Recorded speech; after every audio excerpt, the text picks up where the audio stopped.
Let me take the first question though to Mr. Harish Salve, because Mr. Salve, you touched on this in the last segment where you talked about these sort of figures that are bandied about when it comes to the issue of black money. You know, there are all kinds of allegations and counter allegations in this debate and a lot of shrillness. And like we said in the story, you have one figure that LK Advani talks about, 25 lakh crore. Ramdev has said 400 lakh crores. The government has another estimate. You know, people don't understand what are these numbers and you know, how do we know what's accurate? It's very simple if you want to find out the truth. Why do we generate monies which can be stashed overseas? Either over invoicing imports or under invoicing exports. If you take the total private sector imports and exports of India, you must understand bulk of your import bill is oil and armaments, which is imported by the government. So there is no question of over invoicing of imports. As far as exports are concerned, they come from the private sector. How much can you salt away? 3%, 5%, 7%? If somebody talks of 8 or 10 trillion dollars of lying overseas, can you imagine to generate 8 trillion dollars, the economic activity would be 80 trillion, it will be few times India's GDP. So, you know, when you talk about this, it is so, it is trivializing the real issue. Let me tell you, according to me, the two most troublesome areas of black money are black money being used by the mob for financing elections, real estate, drug trade. Today, elections are fought largely out of cash. And where does that money come from? Again, partly from real estate. Now, this is what is distorting the Indian political system. Each election costs you 2 crores, 3 crores, 5 crores. A very large part of that is unaccounted.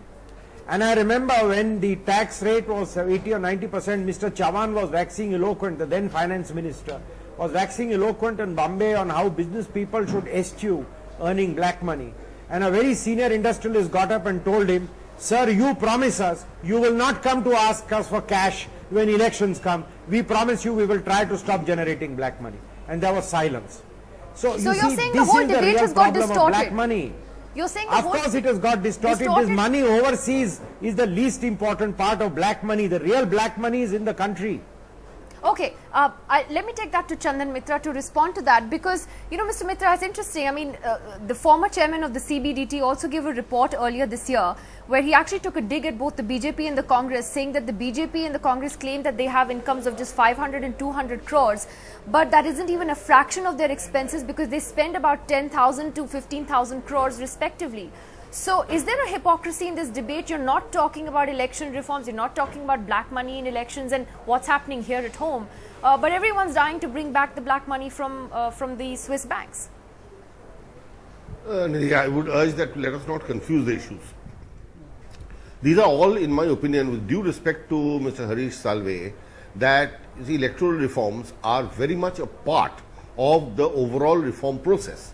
But the fact is that a very significant amount of money has been shipped out of this country and stashed away in tax havens, of which Switzerland may be the most prominent and well known.